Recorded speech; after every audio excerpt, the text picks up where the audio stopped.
1,9 million, c'est le nombre de litres de pétrole crachés par le pétrolier Exxon Valdez dans les eaux vierges de l'Alaska le 24 mars 1989. Mais ne vous y trompez pas, ce n'est pas qu'un simple chiffre, c'est un massacre total. En quelques heures, ce qui fut un paradis est devenu une scène de crime. 2100 km de côte transformés en cimetière et des milliers de vies brutalement sacrifiées. 2800 loutres de mer asphyxiées, 250 000 oiseaux marins empoisonnés, leurs corps mazotés et rejetés par la mer, 300 phoques et 22 orques morts dans d'atroces souffrances. L'Alaska a payé le prix du pétrole.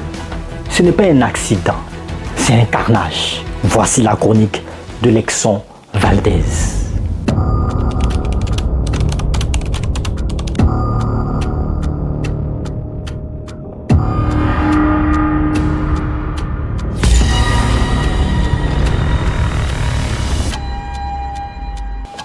Pour comprendre comment tout a basculé, il faut remonter dans les années 70, à l'époque de la crise pétrolière. Les États-Unis sont assoiffés de pétrole.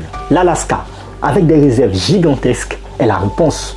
On construit alors un oléoduc géant en Trans-Alaska Pipeline qui s'étend sur plus de 1200 km. Le terminal se trouve à Valdez, un port isolé au cœur du Prince William Sound. On promet au monde un système d'une sécurité infaillible. Le pétrole ne sera plus transporté que par des super tankers à double coque. Non, une équipe d'experts surveillera les eaux.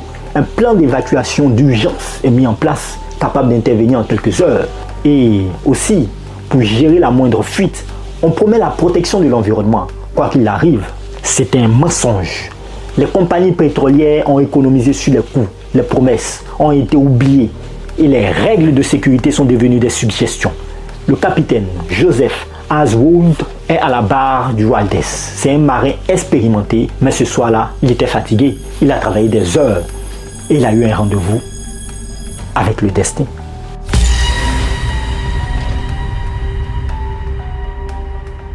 Le 24 mars 1989, il est 23h55. Le navire quitte le port de Valdez avec 200 000 tonnes de pétrole brut à son bord. Pour éviter des blocs de glace, le capitaine Aswood s'écarte de la voie de navigation autorisée. Une décision risquée. Il est fatigué, alors il confie la barre à son troisième lieutenant, Gregory Cousin, un jeune officier qui n'a pas l'autorisation de barrer le navire, seul dans ces eaux complexes. Aswood retourne alors dans sa cabine. Il est fatigué. La rumeur dit qu'il a bu, mais aucune preuve concrète n'a jamais été apportée. Le navire est en pilotage automatique. Il est minuit. Le jeune lieutenant ne parvient pas à faire virer le navire à temps. Il panique. Il tente une manœuvre de dernière minute, mais c'est trop tard. Un fracas effrayant déchire le silence de la nuit. Le pétrolier a percuté le récif de Big Reef. Des citernes sont déchirées. Le pétrole commence à s'échapper. Il se répand sur les eaux calmes du jour. En quelques minutes, des millions de litres de pétrole se déversent dans l'océan.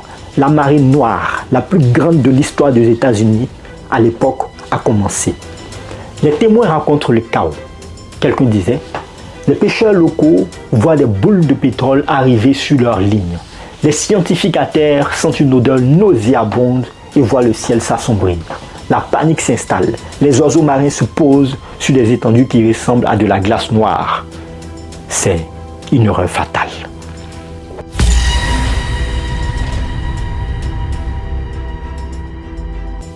La première réaction n'est pas le secours, mais la confusion.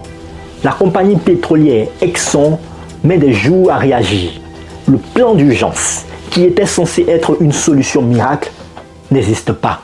Les équipements ne sont pas disponibles, les navires d'intervention sont trop loin. Pendant ce temps, la marée noire s'étend, portée par le vent et le courant. Le pétrole s'infiltre dans les criques, sur les plages de sable fin. Dans le rocher, on assiste à un spectacle d'horreur. Plus de 250 000 oiseaux marins meurent. Leurs plumes sont enduites de pétrole. Ils ne peuvent même plus voler, ni isoler leur corps du froid. Des milliers de loutres, de mer, de phoques, d'orques et de saumons meurent également. Des carcasses jonquent les côtes sur des centaines de kilomètres. Les pêcheurs locaux dont l'économie repose sur le saumon et le flétan, voient leurs moyens de subsistance totalement anéantis. Leurs eaux sont souillées, leur vie est brisée. Leurs maisons sont transformées en centres de sauvetage pour les animaux, mais c'est une lutte perdue d'avance.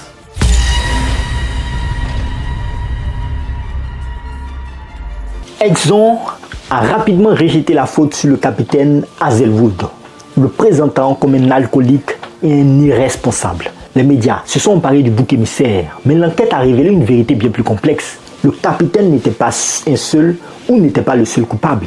Exxon, la compagnie elle-même, a sa part de responsabilité. Déjà, le lieutenant à la barre n'avait pas l'expérience nécessaire pour naviguer dans ces eaux. Deuxièmement, le plan d'intervention d'urgence n'existait même pas. Malgré les promesses, il a fallu des jours pour que le nettoyage commence, laissant le pétrole se propager librement. Troisièmement, le bateau n'avait pas de double coque.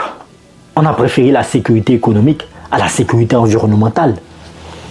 Exxon a été condamné à payer des milliards de dollars de dédommagement, mais le combat a duré des décennies. Les pêcheurs ont dû se battre pour obtenir justice et la compagnie a utilisé toutes les voies de recours possibles pour retarder le paiement.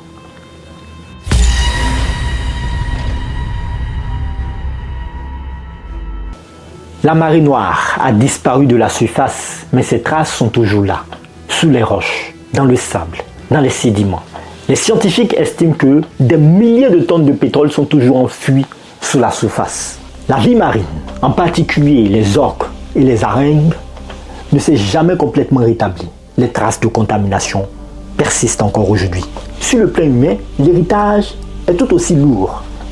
Les pêcheurs qui ont survécu à la catastrophe ont souffert de maladies et de traumatismes psychologiques. Ils ont tout perdu.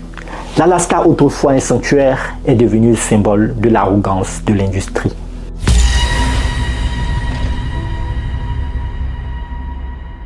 La catastrophe de l'Exxon Valdez n'était pas seulement l'histoire d'un naufrage, c'est l'histoire d'une promesse brisée.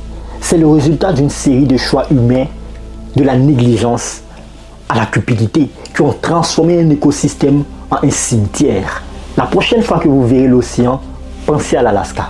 Pensez aux oiseaux qui se sont posés sur les eaux noires, aux loutres qui se sont noyés dans le pétrole, aux familles de pêcheurs qui ont tout perdu.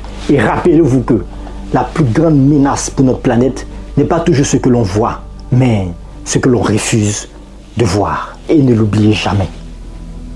Jamais. Merci de nous avoir suivis. N'hésitez pas à vous abonner à Science et Culture TV. On se verra encore le lundi pour un autre épisode d'Au-delà des normes et le samedi prochain pour une autre catastrophe industrielle. N'arrêtez jamais d'apprendre. C'est ce qui vous fait grandir. Au revoir.